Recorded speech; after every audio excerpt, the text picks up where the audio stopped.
en el estrado y la primera fue con los payasos que vinieron, que me hipnotizaron y me durmieron allí.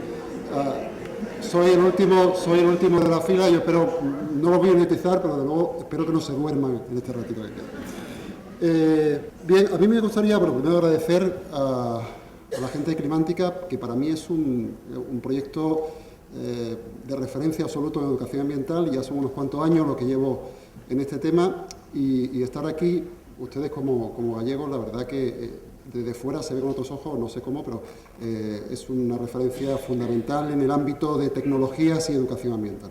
Yo quiero empezar por la pregunta que tienen aquí en pantalla, que es si es posible hacer educación ambiental con las tecnologías de la información y la comunicación, si es posible hacer educación con algo tan frío y tan gris como son los ordenadores. A esta pregunta casi me han contestado los ponentes con las brillantes intervenciones que han tenido ahora, tanto el profesor Caride como el profesor Pozo. Lo que hace falta es primero saber lo que es la educación ambiental, saber los objetivos de la educación ambiental y luego tener la segunda parte, el profesor Bouzan, que es la parte metodológica, o saber cómo explicar estas cosas y tener un modelo didáctico que lo sustente, ¿no? En principio, bueno, pues hay mucha gente que la tecnología la ven, desde luego, muy de lejos, ¿no? Incluso países enteros que se verían, Irán o Irak o China, que dicen, tecnología, no, por favor, esto, qué horror, ¿no? Y menos en educación, ¿no? Sin embargo, hay otra gente que está muy a favor, ¿no? Hay voces educativas que de alguna manera defienden esto a capa y espada, ¿no? Y dicen que esta revolución tecnológica va a suponer pues, casi la muerte del profesorado. Eso se iba diciendo hace ya mucho tiempo, desde que se apareció, yo creo que casi la imprenta, ¿no? Aparecieron luego los cassettes, no sé si se acuerdan ustedes, que tú te dormías con el cassette y ya aprendías absolutamente todo, la televisión, con diferentes tecnologías. Y aquí parece que también. Mi humilde opinión no es que va a haber cambios, se están produciendo cambios sustanciales, algunos hermosos, pero tampoco va a cambiar tanto. De hecho, los 700 personas que han venido casi seguro van a tener trabajo de aquí a 5 años. Entonces, bueno, pues el problema que yo veo en principio es la falta de investigación.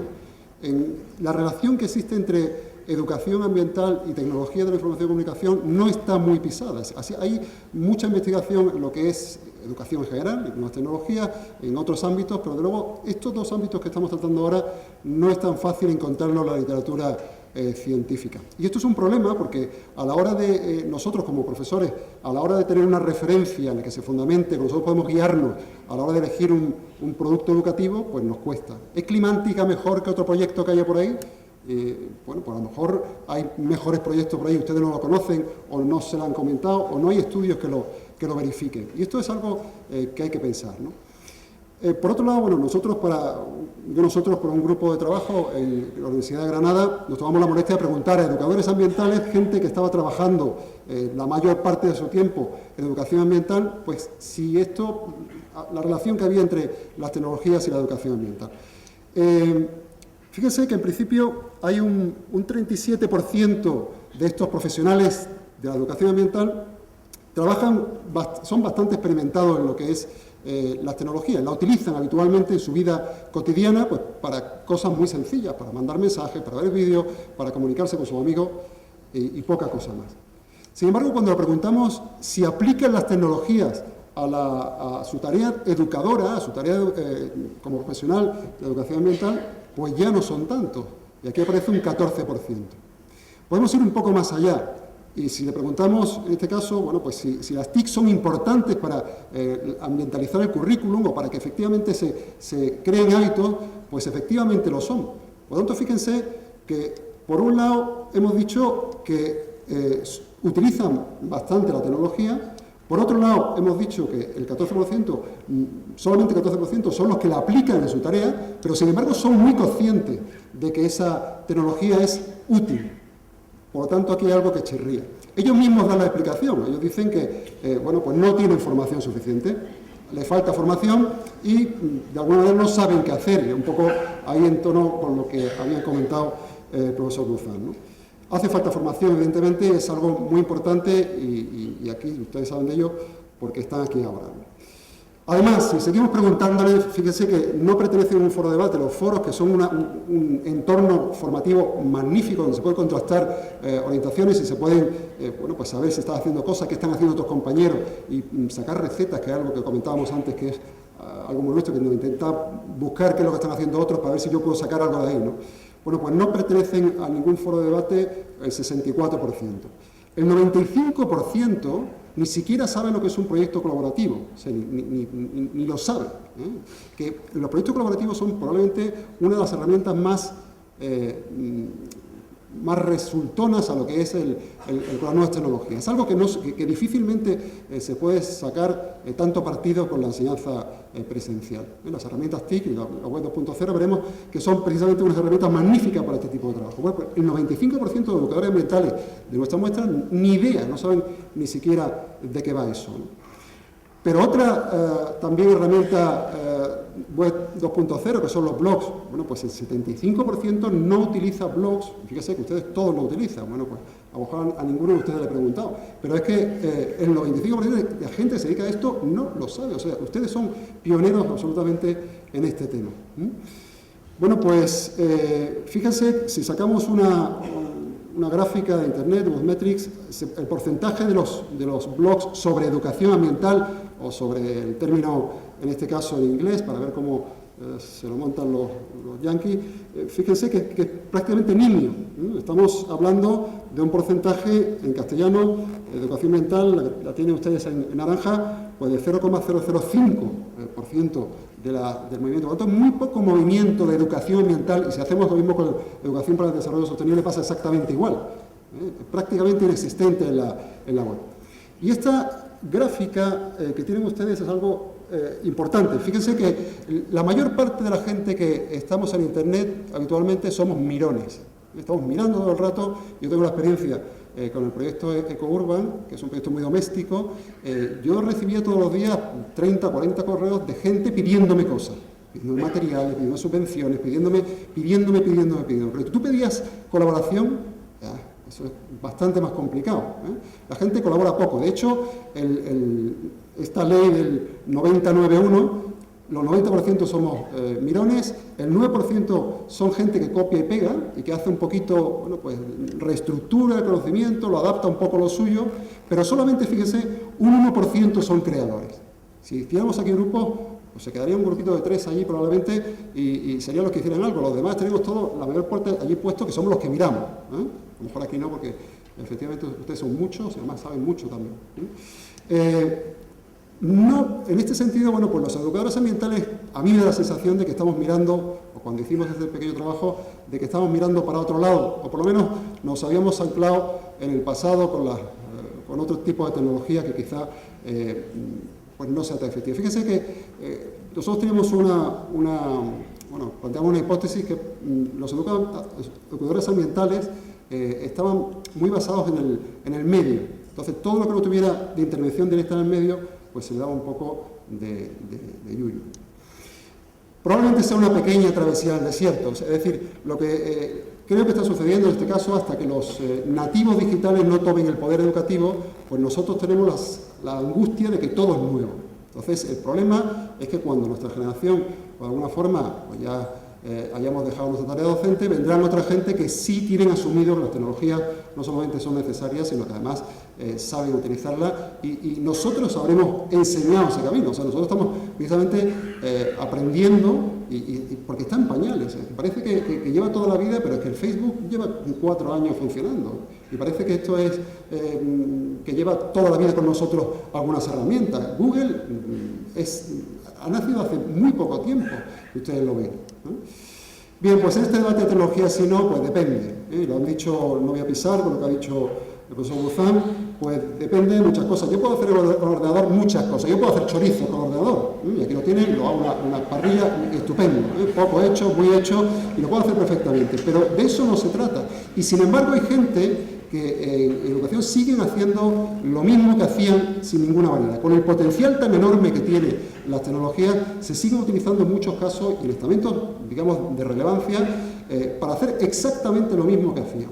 cursos de nivelazo, de que cuesta un pastón, de estos de máster increíbles, en distancias súper internacionales, lo que te hacen es pasarte PDF y tú imprímelo, estúdiatelo, que luego te hago un examen. Eso, cantidad de industrial. Entonces, eso no sirve para nada, evidentemente, y habrá que hacer cosas nuevas, ¿no? Evidentemente, las nuevas tecnologías tienen, bueno, si nosotros seguimos con el mismo modelo, por mucha tecnología que pongamos, la verdad que no va a hacer nada, sino incluso la puede empeorar, ¿no? Las cosas están cambiando, efectivamente, están cambiando mucho, ¿eh? Estamos en un momento de crisis, se están buscando vías alternativas para desarrollar las vías, precisamente las autopistas de comunicación, pues son una forma de salir de esa crisis. Tenemos, por lo tanto, cambios en la sociedad en general, tenemos cambios en la escuela, y eso lo vemos en la escuela 2.0, que plantéenselo usted a los profesores de primaria que están recibiendo ahora los ordenadores en clase con la angustia que tienen los pobres de qué van a hacer con esa cantidad de ordenadores, ¿no? Y luego, bueno, pues tenemos problemas también, cambios sustanciales, cambios medioambientales de primer orden. Los cambios de la sociedad, los cambios en la escuela y estos cambios dramáticos en el medio ambiente nos tiene que hacer de alguna manera, o nos tiene que invitar a lo que es la reflexión. Esta reflexión, bueno, pues nos tiene que cambiar, tenemos que cambiar un poco de hábitos y sobre todo los malos hábitos. Y uno de los hándicaps que tenemos, los que dedicamos a educación ambiental, es que estamos un poco también anclados en el pasado, lo decía antes, pero siempre que se habla de educación ambiental se habla de Tbilisi, no sé si lo conocen ustedes, pero es donde se inventó el término de educación ambiental, y en cualquier libro de educación ambiental va a ver el rollo de Tbilisi, que se reunieron allí, que se inventaron y todo esto, ¿no? Bueno, pues seguimos un poco planteando las mismas cosas. Me ha gustado enormemente la intervención del profesor Caribe, que bueno, pues, efectivamente le ha dado la vuelta, que es lo que yo venía a decir ahora. Hace falta darle la vuelta a Tbilisi para decir otras cosas, ¿eh? Es absolutamente fundamental. Y en el momento que nosotros seamos capaces de darle la vuelta al año 77, sepamos que estamos en el 2010, pues las cosas se verán de otra forma. Y se verán de tal forma que pasaremos de estar en una nube, de estar mirando para otro lado, de estar en otro tiempo, a probablemente lo que se llama ahora el cloud computing, o estar en la nube, que es otro término también muy actual con la web 2.0. Bueno, pues esa nube, ese cloud computing, es precisamente la web 2.0, que es donde lo que yo venía a hablar, que al final le he contado un rollo que no tiene nada que ver con esto. Bueno, pues la web 2.0, hay una definición en la enciclopedia, en este caso en la Wikipedia, que dice que es, bueno, pues la segunda generación de web basada en comunidades de usuarios y una gama especial de servicios, como son las redes sociales, los blogs, los wikis o las folksonomías, y que fomenta la colaboración y el intercambio ágil de información entre los usuarios. Precisamente son estos usuarios que dejan de ser gente normal para ahora ser superusuarios, ¿no? Lo decían algunos medios de comunicación, la famosa portada de personaje del año que hacen en el Time, que lo tienen ahí, en el enero de 2007, el personaje del año era un espejito, salía un espejito, un ordenador con un espejito que te reflejaba esto. Bueno, pues tú eres el personaje porque tú, como usuario de Internet, eres el protagonista del año.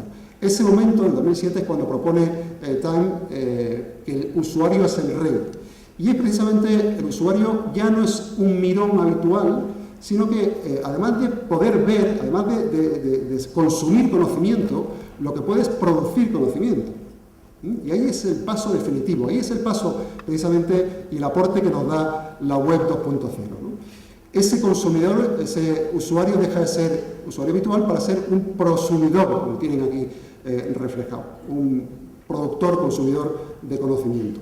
Aquí tiene, bueno, reflejado cómo se hace. En el principio tenemos el webmaster produce y los demás consumen en la parte superior del dibujo, y ahora tenemos con la web 2.0 en el que el webmaster produce, otra gente, los usuarios contribuyentes producen, y hay una serie de gente que puede producir o consumir conocimiento al mismo tiempo, ¿no? Y ese es el paso definitivo. La analogía se puede hacer con una termita, la termita como insecto pues, primitivo, simple, con un sistema nervioso muy sencillo. Ella sola se moriría de pena si son iguales, pero son precisamente las relaciones que establece en el termitero las que hacen que haga cosas muy especiales, ¿no? Precisamente es el todo, es mayor que la suma de las partes, y este es un poco el reflejo de la web 2.0. Fíjense que Spivak propone que la web evoluciona cada 10 años, y yo estoy dando aquí una charlilla, pero cuando ya de la web 2.0 no hay que hablar. Fíjense que aquí en el año 99, en el 2009, terminó la supuesta web 2.0 y estamos en la 3.0, que es la web semántica. Por lo tanto, esto ya es muy antiguo. Hay muchas cosas que se pueden hacer con la web 2.0. Primero es precisamente que todo se hace desde el ordenador, pero no instalado en el ordenador. Las antiguas aplicaciones se hacían directamente desde el ordenador, hay que instalarlas, pero ahora todo está en la red, en la nube. A partir de ahora todo se hace mucho más sencillo. Antes era pasmosa la dificultad que había para hacer una página web y ahora se hace en segundos. Continuamente están la gente probando, ya no hay beta tester como se hacía antes casi, sino que ahora todo el mundo prueba y hay contraste de lo que se está haciendo bien y lo que se está haciendo mal, y por otro lado al mismo tiempo favorece un poco, se abre con el código abierto, pues se facilitan más esta tarea. El software es multidispositivo, de manera que se puede acceder desde el teléfono móvil, desde casa, desde el trabajo, desde cualquier lado. Y al mismo tiempo, bueno, pues hay unas licencias especiales que son las licencias Creative Commons u otras parecidas que liberan la propiedad intelectual, que es otra polémica que hay en cuestiones de Internet. Bueno, te lo dejo un poquito. Hay más participación, hay más contenidos generados por el usuario, hay también más inteligencia colectiva, precisamente por esas relaciones que decíamos de la web como termitero. Hay además, por otro lado, más disensión, lo que hace en algunos casos dificulta también el aprendizaje, porque hay saber buscar es absolutamente definitivo en esta era que nos ha tocado vivir. Y luego muchas herramientas y más recursos para los usuarios. Si nosotros vemos al final, lo que tenemos es una pléyade de utilidades enorme, muy fácil de utilizar y que nos permiten trabajar de muy diferentes formas. Hoy en día lo que se trabaja, bueno, pues todos nosotros, la forma de aprender, sobre todo los mayores, es a través de lo que se llama ahora los PLE, ¿no? Los Personal Learning Environments, los entornos personales de aprendizaje, en los que no es más que en un entramado de utilidades web 2.0 en el que nosotros aprendemos. Y si estamos ahí, tenemos muchas más posibilidades de aprendizaje, y si no estamos, nos va a costar más trabajo. Bueno, pues la web 2.0, lo comenta Paul Graham, que es un gurú, dice: con la web 2.0 Internet ha llegado a su fase adulta y está siendo utilizada como originalmente era intencionada, para poner en contacto a la gente, para compartir información y como expresión de la inteligencia colectiva de la humanidad. Bueno, pues a mí me gusta mucho, en este caso, y retomando un poco lo que es educación ambiental, aunque se sale más de educación social, es un ejemplo de web vivienda. Esto empezó con SMS, en los que se reivindicaba la vivienda digna. Bueno, pues a través de los SMS luego se crearon una red a través de wikis y blogs que se establecieron una serie de conexiones entre ellos que son muy parecidas a las que establecen en la sociología de las asociaciones no gubernamentales. Estaba completamente apartada de lo que son grupos políticos y de esta forma se salió a la calle. Hay intervención ciudadana, hay asunción de que hay un problema y hay intervención, que es un objetivo de la educación ambiental. El potencial para luchar contra el cambio climático es enorme, yo no puedo extenderme, además ya me he pasado de tiempo, creo, me quedan 2 minutos para los 20, y bueno, pues como muestra, herramientas de comunicación, esto ya lo saben ustedes, así que no voy a quedarme mucho tiempo. Herramientas de comunicación, bueno, pues hay muchas, aquí les pongo un ejemplo, yo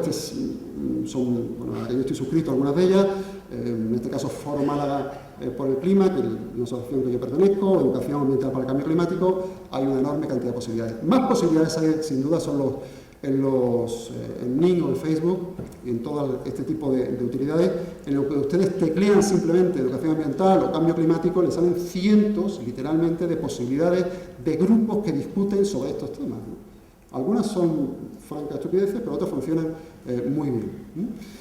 Además, bueno, pues hay campañas, que eso se sabe, Greenpeace lo sabe hace mucho tiempo, es una utilidad de primer orden, hay campañas muy mediáticas como la Hora del Planeta y otras más discretas, pero es una herramienta magnífica. Por otro lado, el trabajo colaborativo es muy interesante, les invito a que trabajen, es un tema que a mí me apasiona y que fundamentalmente el ENO, que es un pueblecito finlandés, son para mí el grupo de referencia, pero luego hay algunos más, ¿no? Hay otros para buscar información, los que se puede buscar y además plantar árboles o ahorrar energía en la mitad. Por otro lado, hay directorios, hay enciclopedias, hay información dirigida a través de la web Quest, que ustedes conocen y que seguro que han trabajado en ella.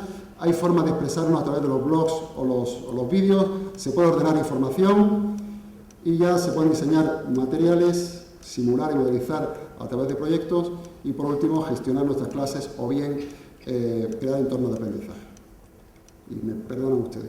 Sí hay una parte, todo esto hay que hacerlo con reflexión, o sea, no se puede uno tirar de la bicicleta o tirarse al agua y directamente hacer las cosas como activismo, hacer por hacer.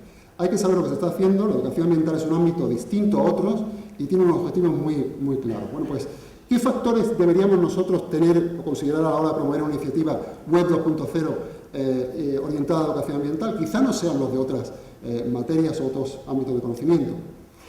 ¿Cómo evaluamos nuestras propuestas educativas en estos ámbitos que muchas veces hacemos, pero no evaluamos? Yo creo que en definitivo la educación ambiental carece mucho de o la educación en general, de reflexión en este sentido.